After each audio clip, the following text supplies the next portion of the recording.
히브리서 5장 5에서 10절입니다.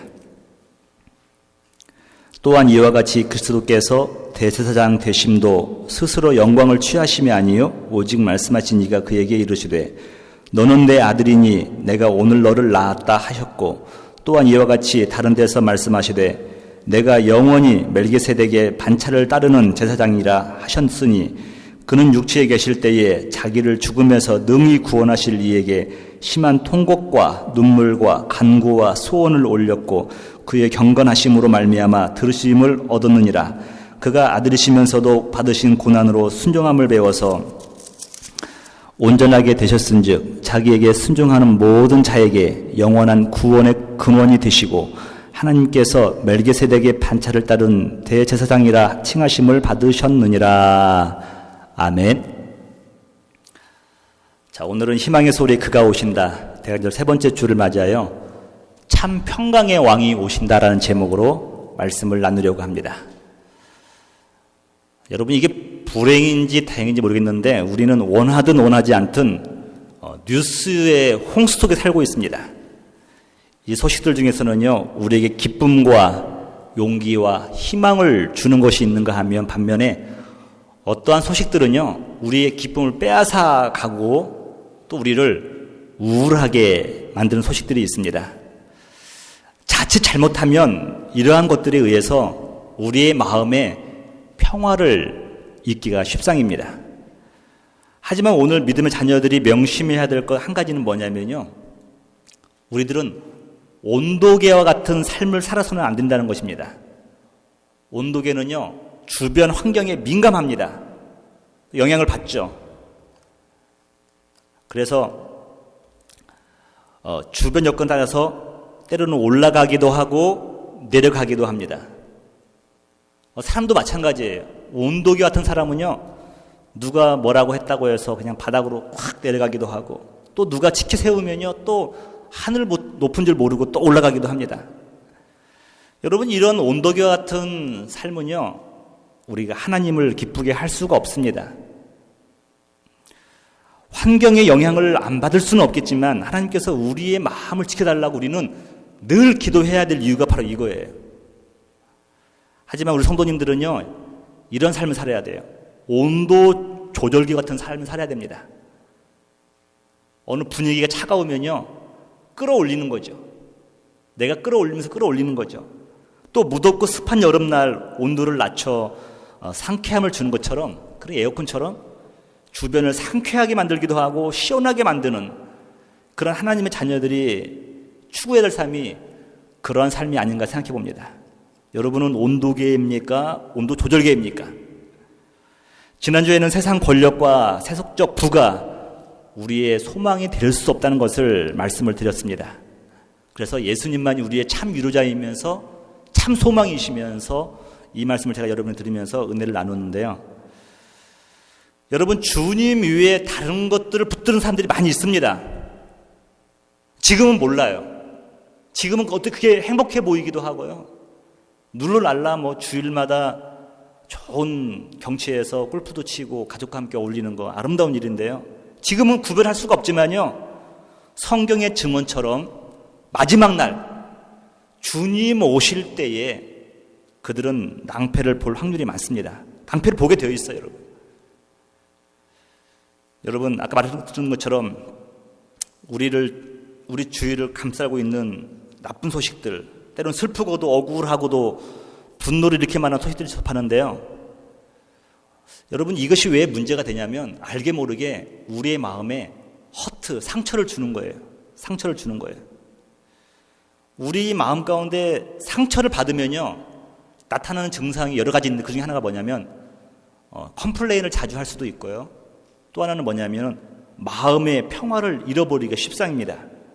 그래서 우리는 될 수만 있다고 한다면, 부정적인 말과 부정적인 소식을 듣지 않을 수만 있다고 한다면 그 자리를 피하는 것이 우리의 영성에 도움이 됩니다. 여러분 잘 아시는 그 LA 다저스의 유현진 선수, 우리 교포는 물론이고요, 우리 거기 계신 분들에게 굉장히 큰 기쁨을 준 사람입니다. 여러분, 그 자리가 어떠한 자리인지 아십니까, 여러분? 그 한 팀의 그 산하에 수많은 마이너 팀이 있는데요. 한 3,000명이 경기를 뛰고 있대요. 근데 이 3,000명이 경쟁을 해서 그 로스트에 올라가는 사람은 기껏해 40에서 45명이에요. 거기에 들기 위해서 수많은 사람들이 경쟁을 하는 거예요. 오르는 것 못지않게 그 자리를 지키는 것도요, 너무도 힘든 겁니다. 생각할수록 참 대단한 선수가 유현진 선수 생각하는데요. 이 선수가 자기의 경기력을 유지하기 위해서 얼마나 큰 노력을 하는지 몰라요. 그중 하나가 뭐냐면 이거예요. 경기력을 방해할 요소들을 멀리 하는데 단적인 예가 뭐냐면요. 신문을 읽을 때 자신에 대해서 긍정적이고 칭찬하는 기사는 다 읽는데요. 그걸 읽으면 힘이 나니까요. 그런데 제목에 부정적인 단어 하나만 들어갔어도요, 그걸 읽지 않는 거예요. 스킵하는 거예요. 왜냐하면 이 선수는 알고 있어요. 그 말이 사실이든 아니든 간에 나에게 영향을 주어서 경기력에 문제를 준다는 걸 안다는 겁니다. 저는 그것을 제가 신문기사를 읽으면서 깨달은 바가 있어요. 그렇구나. 여러분들도 마찬가지입니다. 내 영혼의 평화를 빼앗기지 않는 방법 중 하나가 뭐냐면요. 되도록이 우리는 신앙적인 말과 희망적인 말과 또 우리가 은혜의 장소에 머물 때에 우리의 마음을 지키고 평화를 지킬 수 있다는 겁니다. 제 주위를 둘러봐도요, 인민목회 편하고 쉽게 하시는 분이 과연 몇이나 될까? 전부 다 이렇게 기쁨으로는 감당하지만 다들 힘들어 하시는 거예요. 저 또한 마찬가지로 생각합니다. 하나님의 은혜와 돌보심이 아니면요, 어찌 우리가 이 한 주 한 주를 지낼 수가 있겠습니까? 저의 능력이나 잘남이 아니라 철저한 하나님의 은혜라는 걸 저를 날마다 저는 고백합니다. 그래서 제가 제 자신을 위해서 기도할 때마다 하나님께 가장 많이 간구하는 것들이 있어요. 그게 뭐냐면 이거예요. 주여 나를 긍휼히 여기소서. 여러분 하나님 앞에 조용히 묵상하면서 주여 나를 긍휼히 여기소서, 만마디의 기도보다도요, 어쩌면 이 한마디가 하나님의 마음을 움직일 수 있다고 저는 생각합니다. 여러분 하나님께서 나를 긍휼히 여기신다고 한다면, 이 최 목사를 긍휼히 여기신다면 좀 말을 버벅거리면 어떻습니까? 좀 뭐 건강하지 못하면 어떻습니까? 어려움을 좀 닥치면 어떻습니까? 주님이 나를 긍휼히 여기신다는데 이보다 더 마음의 평화를 주는 것이 어디 있겠습니까? 목회자로서 주께서 나를 긍휼히 여겨주심을 깨달을 때 참 평화를 누릴 수가 있었어요.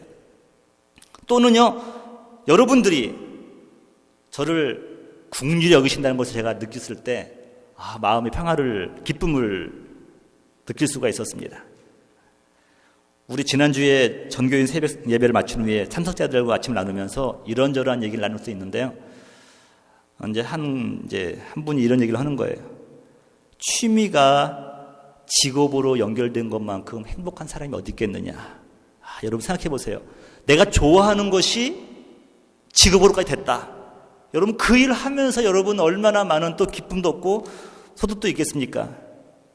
저도 동감합니다. 맞습니다. 100% 동감하고요. 맞장구를 쳤어요. 그러면서 과연 얼마나 많은 사람들이 자기의 좋아하는 일을 직장으로 연결돼서 가질 수 있을까? 그 생각해보니까 그거 좀 힘들 것 같아요. 근데 또 저 자신을 보니까요, 설교를 취미로 하시는 분이 과연 몇이나 됐을까? 저도 참 제가 하나님 앞에 제가 지금 죄송스러운 게 뭐냐면요, 기쁨으로 해야 되는데 참 짐은 짐이에요. 지난주 금요일에 이런 꿈을 꾸었습니다. 제가 어느 교회 집회에 설교 초청자로서 가게 된 거예요. 이것도 여러분 부담되는데 청중들이 대다수가 2세인 거예요, 여러분. 꿈속이에요, 여러분. 꿈인데도 고민이 되는 겁니다. 말씀을 전해야 될 시간이 가까우는데요, 좀 다가오는데 꿈속인데도 별별 생각이 다 나는 거예요. 꿈속에서 일상을 해본 거예요. 내가 괜히 응했나? 또 그러면서 청중인을 바라보면서 왜 이 새들은 한국 사람이면서 한국말도 못할까? 막 그렇게 나름대로 막 꿈속에서도 그런 얘기 생각이 드는 거예요. 그 말씀을 전해야 되니까요, 성경을 펴서 연구를 하기도 하고 자료를 찾으면서 말씀을 준비합니다. 꿈속에서도요. 근데 마음이 놓지 않으니까 누군지 모르는데 제 옆에 어떤 사람이 있길래 그분에게 제 마음을 얘기했어요. 사실은 내가 영어도 안 되고 말씀도 듣는 것도 없는데 여기 괜히 왔나 보다. 막 그러면서 제가 막 투덜투덜 했던 것 같아요. 근데 그 꿈속에서 제 말 듣던 분이요, 이런 말을 해주는 거예요. 목사님, 그것이 중요한 것이 아닙니다.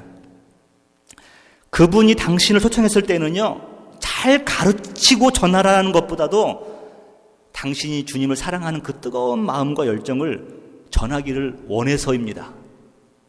저는 그 말을 듣고 꿈에서 깨어났어요. 마치 신학교의 교수님이요 가르쳐 주신 것처럼 제 귀에 생생한 그런 가르침이었습니다. 그리고 일어나자마자 아내에게 그 꿈 얘기를 나눴어요.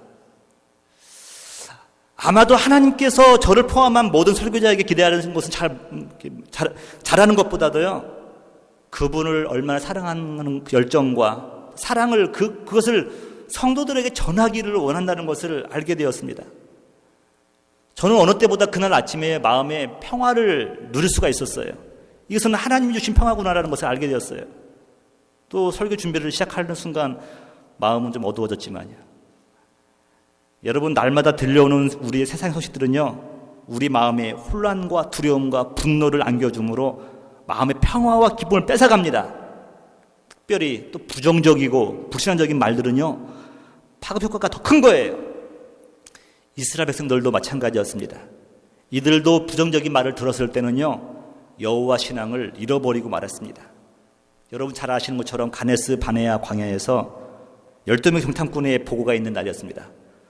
대다수의 백성들은요, 기쁜 소식, 긍정적인 소식을 기대했을 것입니다. 하지만 10명의 정탐꾼들의 보고는요, 부정적이고 불신앙적인 말이었어요.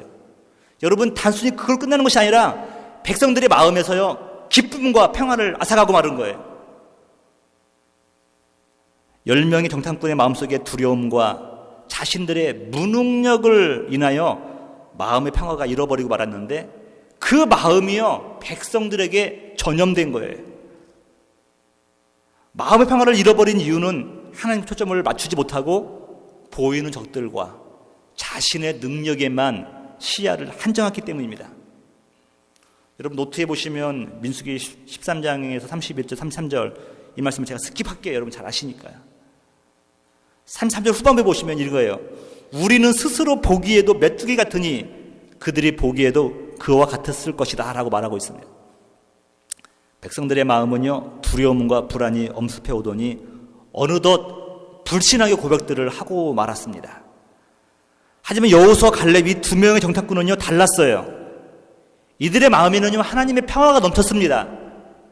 가나안 거민들은요, 실로 대단한 용사들이었어요. 아낙 자손들은 거인들 족속들입니다. 이들이 여전히 자기들의 앞길을 막고 있습니다. 하지만 여호수아 갈렙은 자신의 능력의 유무가 아니라 이 싸움의 핵심은 하나님이 하신다는 것을 잘 알고 있었습니다. 그게 민수기 14장 8절이에요.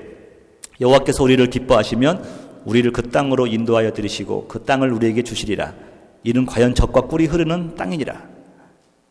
여러분, 이 고백을 통하여 깨달을 수 있는 건 뭐냐면 이거예요. 마음의 평화는요, 내 앞에 놓여있는 문제와 그것을 해결할 수 있는 내 능력을 기초로 할 때 누리는 것이 아니라는 거예요.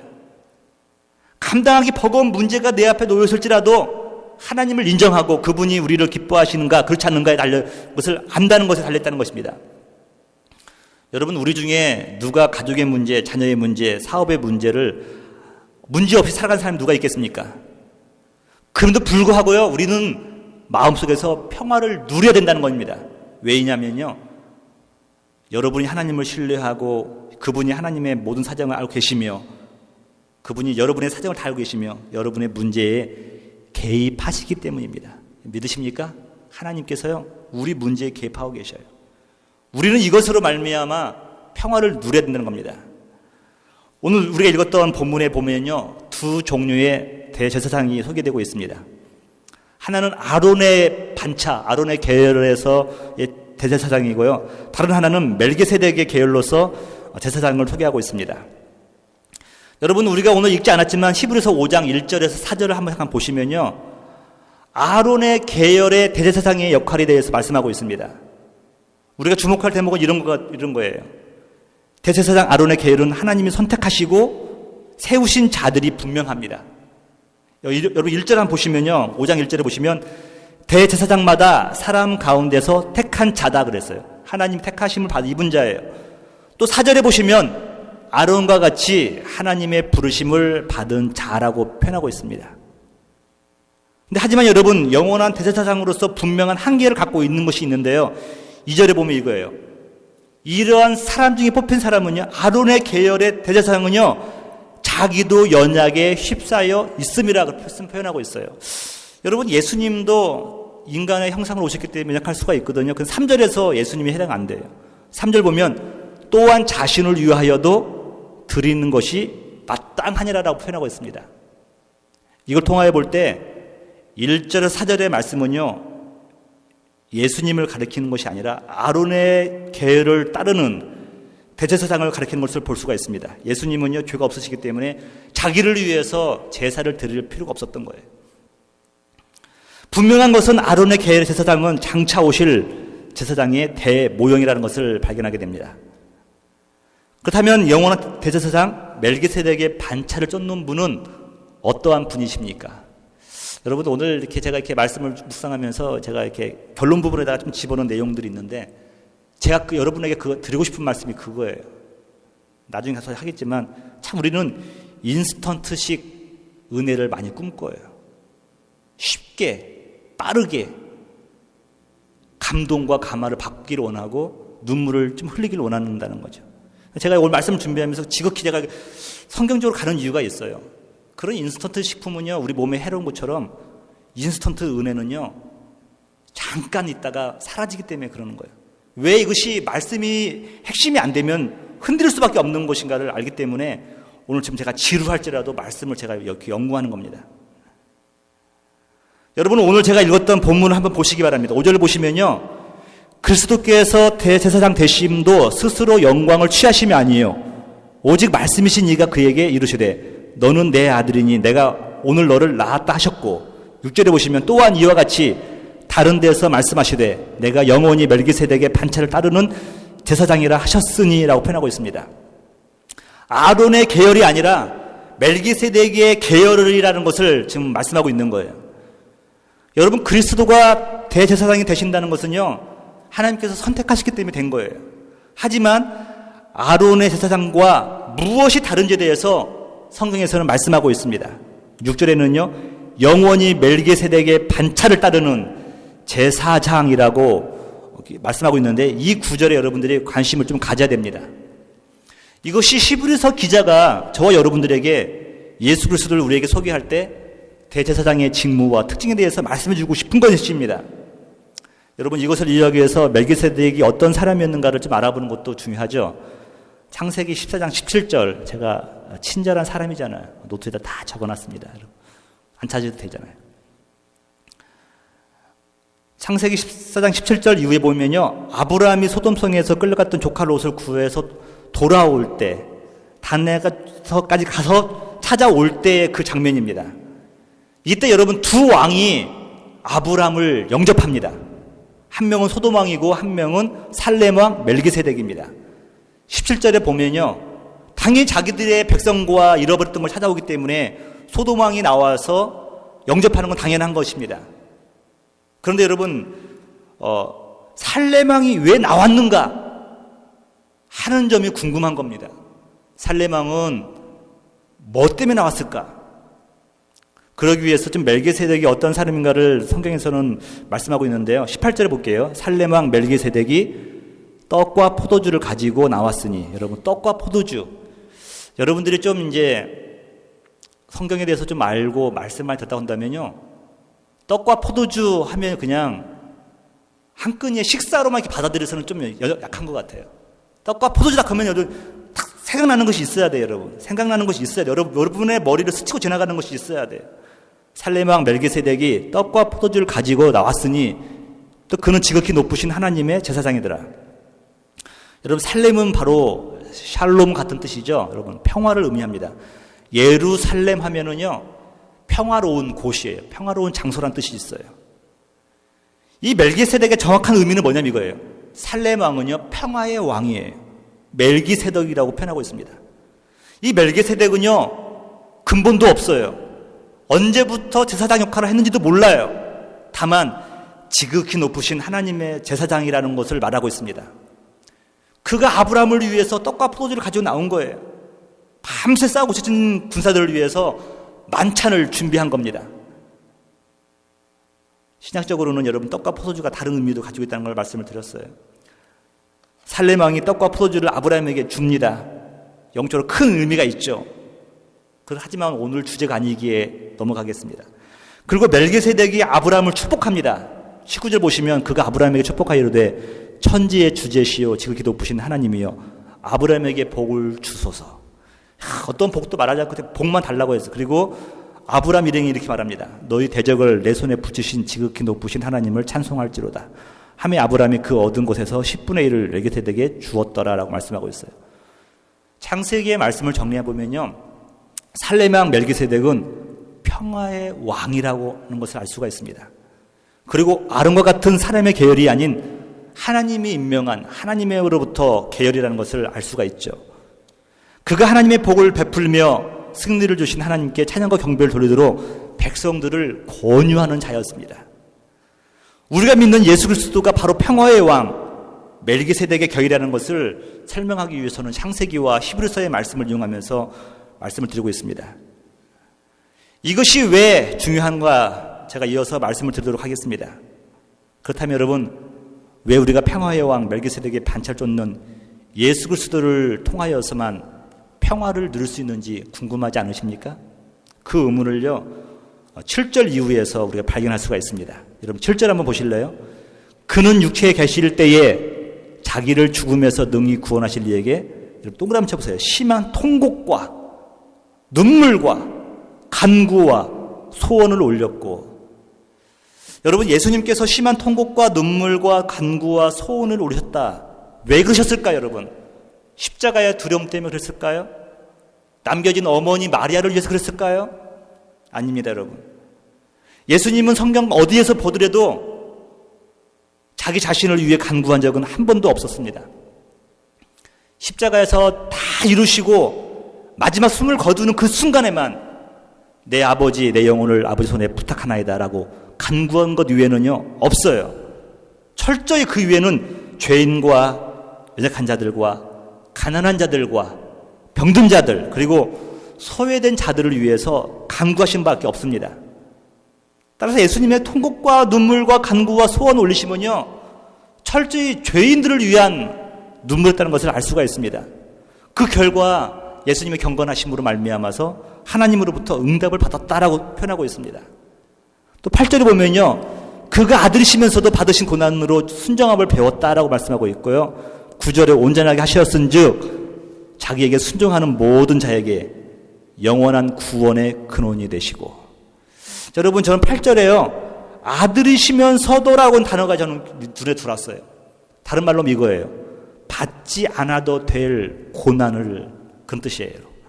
아들이기 때문에 받지 않아도 될 고난을 그가 받았다는 겁니까? 왜입니까, 여러분? 그도 하나님께 순종함을 배워서 온전한 존재가 됐을 뿐만 아니라 더 나아가 그리스도를 순종하는 자들에게 영원한 구원의 근원, 원천, 이유가 되시기 위해서 그렇다는 것입니다. 여러분 예수님이 순종하신 이유는 단순한 거예요. 너희들도 이와 같이 순종하면 순종의 믿음을 통하여서 구원에 받을 수 있다는 것을 보여주신 겁니다. 그 결과 다시 말하면 10절 보시면요 하나님께서 멜기세덱의 반차를 따른 대제사장이라 칭하심을 받으셨느니라라고 말씀하고 있어요. 그래서 여러분 예수 그리스도는요 평화의 왕으로 우리에게 오신 겁니다.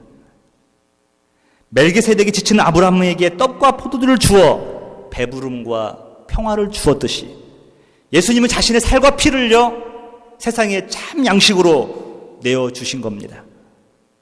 하지만 세상은 어떻습니까?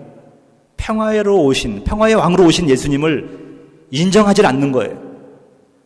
상대방이 가진 무기보다 더 강력한 것을 가져야 평화가 보장된다고 말합니다. 여러분 핵우산이라는 말을 들어본 적이 있습니까? 이것은 진정한 평화를 주기보다는요 언제 터질지 모르는 불안과 두려움의 공포 속으로 우리를 내몰고 있는 것입니다.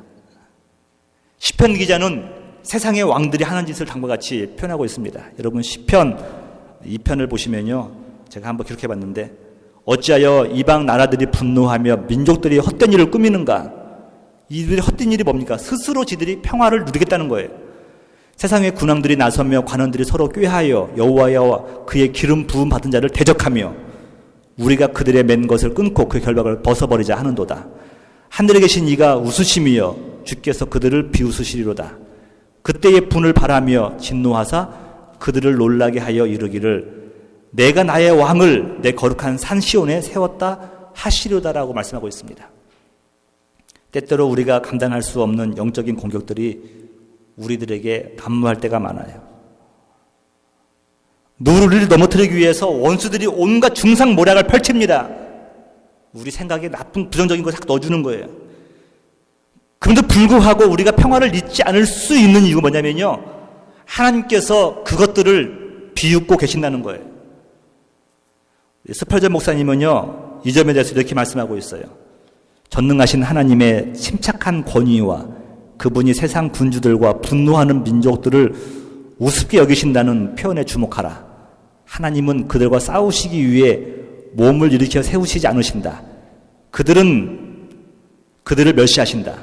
그들의 적대 행위가 얼마나 터무니없고 무기력하고 우스꽝스러운지 잘 알고 계시기 때문입니다.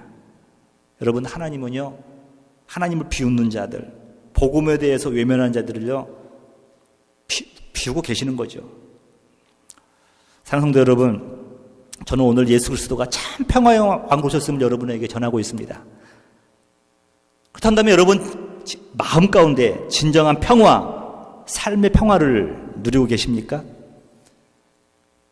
누리지 못한다고 한다면 왜 참 평화를 이루셨습니까? 무엇이 여러분의 평화를 빼앗아갔습니까? 왜 마음의 기쁨을 상실하고 말하셨습니까? 왜 입만 열면 불평과 부정적인 말만 나오는 것입니까? 왜 우리의 눈에는요, 부정적인 요소만 눈에 보이는 것일까요? 혹시 여러분의 시야가 평화의 왕이 아닌 세상의 것을 바라보고 있기 때문은 아니십니까? 오늘날을 흔히 인스턴트 세대라고 부릅니다. 여러분, 인스턴트의 장점이 있어요. 빠르고 쉽고 편한 겁니다. 음식도 인스턴트 음식을 많은 사람들이 좋아합니다. 사랑도요, 인스턴트 식품을 좋아해요. 사랑도 그럼 좋아해요. 즐거움도요, 인스턴트식으로 찾으려고 합니다. 준비와 과정은 생략하고 결과만 누리겠다는 거예요. 신앙생활도 마찬가지인 듯 합니다. 지루한 설명보다는요, 복이 있으리라는 이 단 한마디를 더 원할지도 모릅니다. 그래서 저는 감히 선포합니다. 지식 없는 은혜는 환상이다.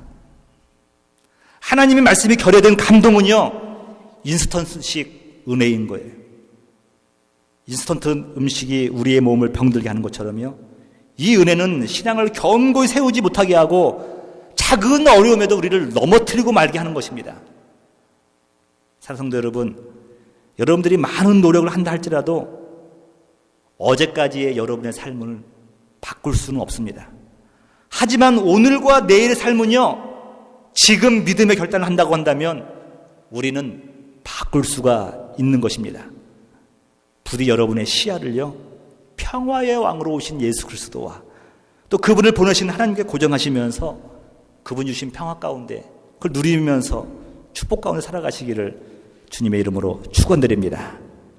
다 같이 일어나셔서 주는 평화 막힌 담을 허무셨네 부르시면서 결단하도록 하겠습니다.